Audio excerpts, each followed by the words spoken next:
This week in East Brunswick, the first major snowstorm of the year closed schools and snarled traffic in the area.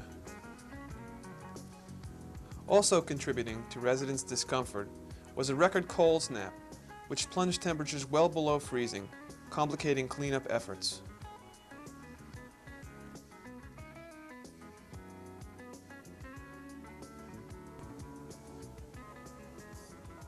A joint meeting of the Septic System Management Area Planning Commission and the Citizens Advisory Committee was held Tuesday evening at the East Brunswick Library.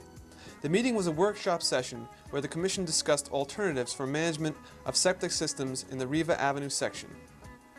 The Commission has decided that the entire SSMA, as defined in the Septic System Management Area Amendment to the East Brunswick Master Plan, will be included in any plan recommended by the Commission. The Commission is also considering whether participation in tri-annual septic system inspections should be mandatory or voluntary. In other business, the Commission has recommended to the East Brunswick Sewerage Authority that conventional sanitary sewers be denied for the Twin Lakes and Fairway Estate developments, both off of Church Lane. Extending conventional sanitary sewers west of the New Jersey Turnpike will have unacceptable long-term environmental effects for the area, which is a recharging zone for the Farrington Aquifer. Development of this area, if served by conventional sewers, is not consistent with the East Brunswick Master Plan, Middlesex County 208 Water Quality Master Plan, or the New Jersey State Development Guide Plan. The next meeting of the SSMA, Planning Commission, and Citizens Advisory Committee will be held on Tuesday, January 19th at 7:30 p.m. at the East Brunswick Library. All residents are encouraged to attend. Hello, I'm Mary Tenaccio, and once again I would like to welcome you to Consumer Aware. I don't have to remind you that it is wintertime. We all know that and very much aware of it. I do have some tips that I would like to remind you of. Most of us have either snow blowers or snow throwers. We urge you to be extremely careful when using this machine. Not only read the instruction book, but also be aware of the hazards of this machine and the safety instructions that go along with it. Please, never turn the machine on unless it is in neutral and the blades are disengaged before you start it. Many of us use gas-powered machines, chainsaws and the like. We urge you, never refuel indoors. Even though it might be 9 degrees outside, please do it outside. The vapors for refueling may ignite indoors. Always wipe up all spilled gasoline. Do not assume that the snow and the rain will wash it away. It will leave a potential danger. We have been notified that there is a recall on Electromac chainsaws. There are 3 models that they are concerned about, and this chainsaw is manufactured by Black & Decker. The problem area on these chainsaws is the off and on switch. In other words, when you are using the machine and you turn it off, it can still remain on. And furthermore, it has been noted that even after the machine is laid down, it has been known to start. You can call the Consumer Affairs Office during the week for the model numbers of the callback. And then you can contact the Black & Decker Service Center, and this switch will be replaced at no cost to the consumer. We will be more than happy to help you with it if you have any of the models on the recall. Please keep in mind to check all of your appliances periodically during the winter. Many of us, when it is very cold, contemplate putting in fireplaces and other types of heating stoves or wood-burning stoves. Our office urges you, for your protection, to please call the East Brunswick Municipal Building before taking on any kind of program of this nature.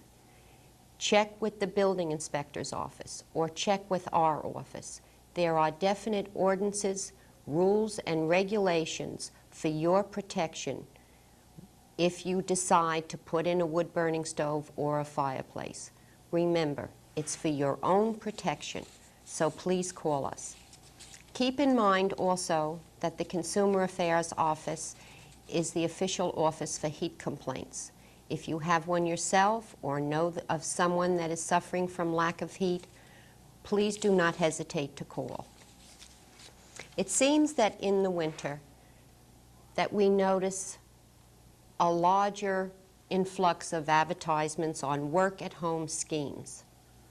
All I can say to you is please beware. Investigate before you send any money. Some typical schemes are addressing envelopes at home, purchasing machinery to make handmade articles. Please be aware. Many times you spend a lot more money than you can possibly make. There are very definite answers that you should have to the following questions. Know the exact nature of the work involved, your chances of success with this business, how much money you yourself will have to invest in this business, how many other people will be selling the same product if it is a product in your area, and the quality and quantity of the products you'll be selling. Find out if there is any training that you must receive. And finally, how you should go about if you decide to cancel or renew your agreement with this company. Remember, the work that you may be doing often continues the fraud. If you are interested in any work-at-home projects, please give our office a call and we will try and help you with it. Thank you very much for tuning in and hope to see you next time.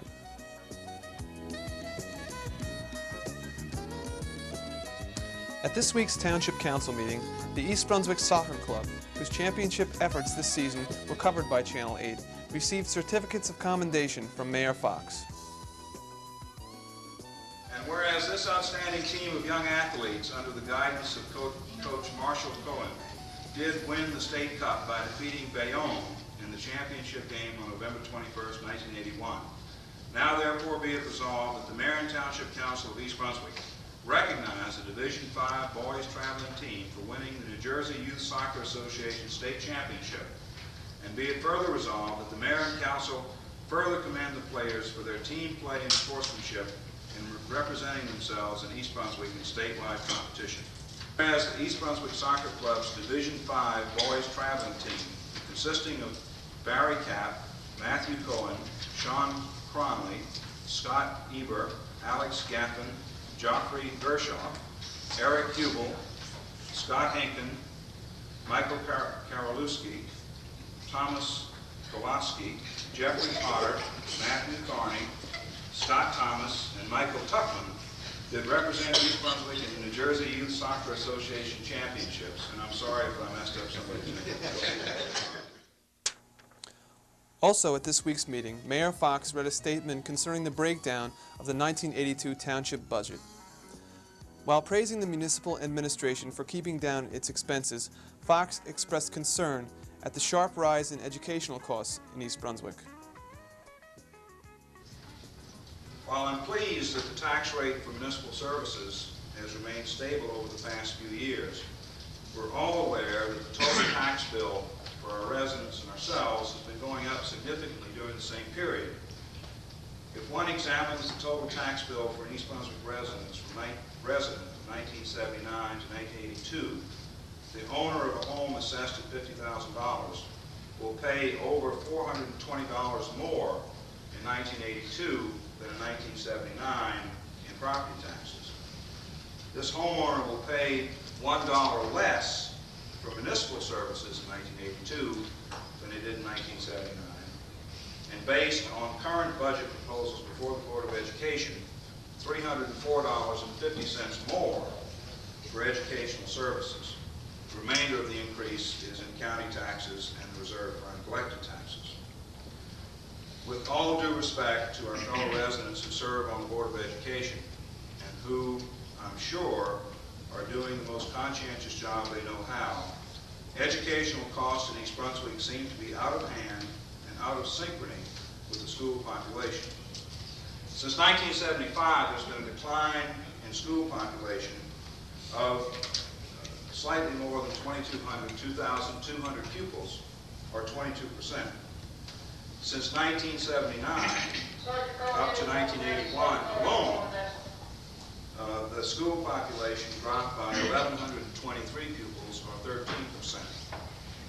During the same period, 1979 to 1982, based on the current proposals before the Board of Education, the amount of money raised through taxation of the residents of East Brunswick to support the school system has risen by more than 35%, at a time when the school population was declining by 13%.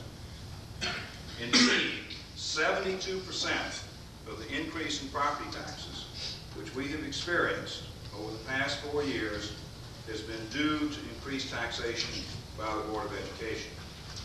During the period from 1979 to 1982, if the budget I'm proposing is accepted, the total amount to be raised through taxation of our residents for municipal purposes will have increased by $332,000 over the 4-year period.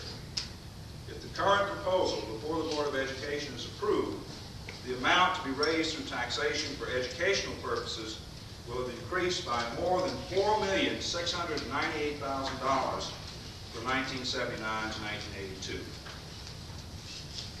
As mayor, I'm often urged to, quote, do something, unquote, about property taxes in East Brunswick. Since those who are not directly involved in government are often not aware of the several sources of taxation, I and you on the council are often blamed for high taxes. We, of course, have no control over the educational system, nor over the members of the Board of Education, who are independently elected. All we can do is urge, and I urge the members of the board and the school administration to do all that they can to bring under control the cost of education in East Brunswick.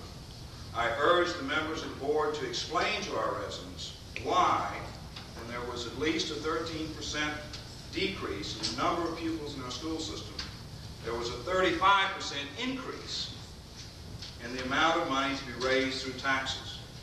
And I urge our residents to look closely at the proposed school budget and insist that their representatives elected to the board do something to get it under control. Thank you. This week, the Town Council elected its officers, naming Jerry Weber as their president and Jerome Hurt as Council Vice President.